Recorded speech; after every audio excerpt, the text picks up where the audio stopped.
Alors d'après ce que j'ai compris, toi aussi tu dessines. Oui, tout à fait. Alors tu peux me dire ce que tu aimes bien dessiner en fait? Alors, j'ai remarqué dans ton art, et je me trouve similaire parce que en fait, tu utilises un peu tout support, tu recycles en même temps, tu fais de la matière et en fait, tu es un plasticien. Ouais, j'aime bien dessiner en live, tout le temps. D'ailleurs, le 26, je suis en demi-finale des Secret Walls à Paris. Donc ça, c'est plutôt cool. Quand tu dessines, tu es dans un moment de calme. Voilà. Oui, ça, je te l'accorde. Un moment de calme où. Oui, ça te libère un peu. Quand tu es libre, tu dessines mieux. Et parfois, tu peux être perturbé, mais ton message est bon aussi. C'est comme le soleil qui arrive, ça te berce. Et voilà. Quelle est la signification de ton prénom? Alors, ça a plusieurs significations. La première, c'est celui par qui tout est possible. Alors, celui qui frappe, le chemin, Vénus.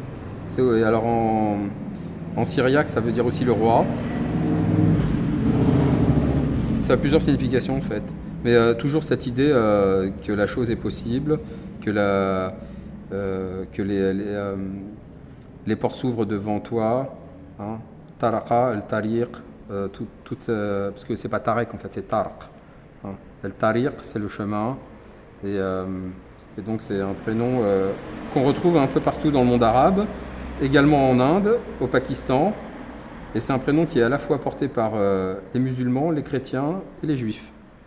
Donc c'est pas un prénom qui a une connotation très religieuse, d'une part. Et il y a un haut lieu, un endroit très connu en Europe, Gibraltar. En fait, Gibraltar, ça veut dire la montagne de Tarek. C'est Jebel Tarq. Voilà, pour la signification de mon prénom.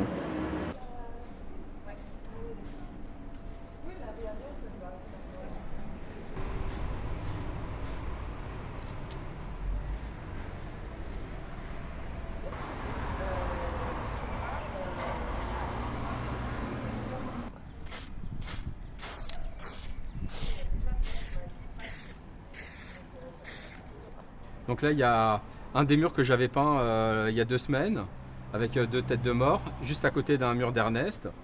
Là, il y a Basto qui a commencé un mur. Et si on continue un peu plus, là-bas, il y a un collage papier de Yarps. Donc c'est pochoir sur papier qu'il a collé. Et tout à l'heure, il va réaliser aussi des pochoirs directement sur mur. Voilà, donc l'idée de départ, c'était les immeubles d'aujourd'hui sont des prisons. Et c'est intéressant de partir de les mots s'envolent, les écrits restent, parce qu'on est un peu dans le monde du graffiti, malgré tout, avec des visages issus de la mode, mais un peu futuristes. La haine, hein, ça, c'est un petit clin d'œil au film qui se passe dans une cité. Du système, oui, non, hein, parce qu'à l'époque où le film est fait, il n'y a pas encore l'idée de système, c'est surtout la haine. The E-Jail, c'est une autre manière de dire qu'on est dans une prison, mais cette fois-ci, elle est virtuelle, parce que c'est pas des prisons, hein, mais quand on vit dedans, on a l'impression d'être dans une prison. C'est la seule toile où... Alors là, c'est des visages, hein, mais ici, on voit des gens. C'est pour ça que j'ai pris cette photo. C'est des bureaux, hein, c'est des bureaux comme on aime faire maintenant, c'est-à-dire totalement en vert. On voit tout le monde est visible par tout le monde, mais en même temps, il n'y a jamais eu autant de pression, c'est-à-dire il n'y a pas de liberté là. Quand on n'est pas caché, il n'y a pas de liberté dans le travail. Hein, dès qu'on est là dans un bâtiment en verre, on est, on est soumis au regard des autres et ça c'est intéressant. C'est pour ça que celle-là je l'ai pris, il y a la nuit donc, tac. Et le canal, c'est une photo intéressante aussi parce que il n'y a personne, alors que c'est toujours un endroit où il y a du monde, hein, malgré tout. Et pourquoi princesse et pourquoi queen? Parce qu'avant d'être une reine, on est une princesse. Donc là, tu as voulu faire l'évolution de la femme Voilà, en complet. Voilà, c'était l'idée. Parce qu'il y a beaucoup de pubs toujours autour des princesses, des reines et tout. Et là, on ne voit rien. En fait, finalement, on voit que un regard. Là, on voit qu'un visage. Et pareil, c'est presque un visage assez étrange parce qu'il y a des graffitis derrière. La base de la toile, c'était des tags. Il y avait des tags partout. Et après, je suis repassé avec de la matière, Vincent a peint. Et après, je suis repassé avec les collages et j'ai fini avec le postcard. Alors, elle a vu le loup en français, ça a une signification. Quoi, c'est une signification double, bien sûr.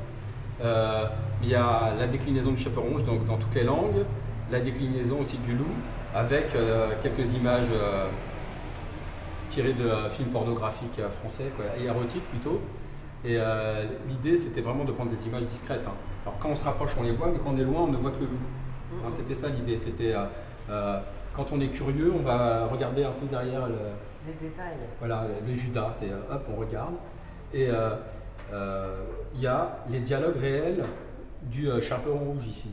Hein, comme tu as de grands yeux, c'est pour mieux te voir. Comme tu as de grandes mains, c'est pour mieux te prendre.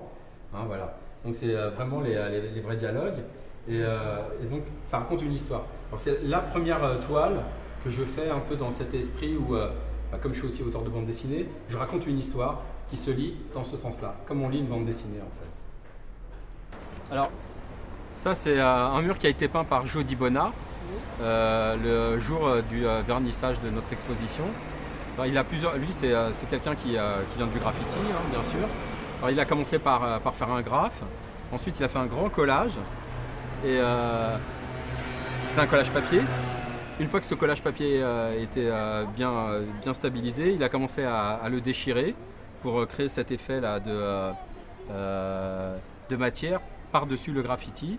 Et il a continué après avec des trames qu'il a rajoutées. Il a collé aussi d'autres journaux, pas d'autres journaux, mais d'autres textes qu'il a découpés aussi, un peu partout. Il a rajouté les coulures, les crachotis et il a fait le fond. Voilà. Et parce que moi je te connais par le biais de Facebook, parce que bon, maintenant on joue beaucoup sur les réseaux sociaux, mais toi ça fait depuis combien de temps t'es... Alors moi j'ai commencé T'es un ancien. Ouais, j'ai commencé en 85, c'est-à-dire ouais, il y a très longtemps. Hein. J'ai commencé quand j'étais ado et je faisais ça pour m'amuser, hein, comme beaucoup de cette génération. Et en 87, 88, non c'était peut-être en 88, j'ai acheté Subway Art et Spray Can Art. Donc c'était les deux seuls livres qui existaient sur le sujet à l'époque, hein, deux livres sur le graffiti. Un sur le graffiti à New York et un autre sur le graffiti un peu partout dans le monde. Et après, un an après, on était une vingtaine dans une station de métro en fait, en train de taguer. Et à ce moment-là, je me suis dit tiens, c'est étrange, il n'y a pas une seule personne qui prend une photo. Parce que quand même à l'époque, il y avait quand même des jetables. Hein. Oui. C'était une époque où il n'y avait pas de téléphone portable et tout ça, mais il y avait quand même des jetables. Et là, je me suis dit tiens, ce serait bien qu'il y ait un témoin de cette époque. Et à partir de là est née l'idée de faire un livre. Voilà, c'est là qu'est née l'idée de mon livre. Et quand mon livre est sorti, donc 2 ans après, c'était le premier livre qui sortait sur le sujet en Europe, le premier en France, bien sûr, et le 3e dans le monde. Et c'est bien plus tard que je me suis rendu compte que j'avais écrit un livre qui était rentré dans le panthéon de l'histoire du graffiti, en fait.